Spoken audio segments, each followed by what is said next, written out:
Hello বন্ধুরা, আমাদের তিন প্রজাপতি চ্যানেলে আপনাদের সবাইকে স্বাগত।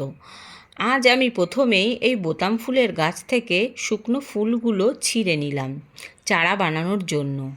আমি আগে থেকেই একটা টব মাটি দিয়ে ভরে রেখেছিলাম, আর এই শুকনো ফুলগুলোর বীজগুলো ছড়িয়ে দিলাম এবং তারপরে ভালো করে জল দিয়ে দিলাম।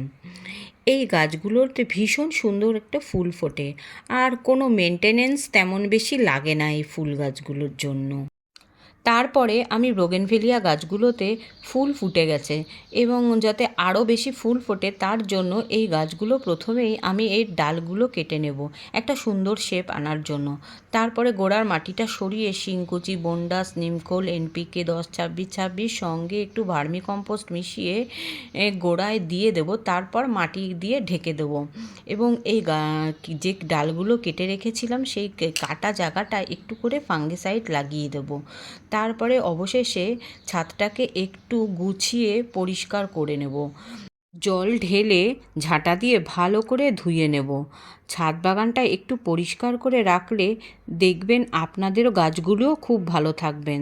তাহলে আজ এই পর্যন্ত, সবাই খুব ভালো থাকবেন।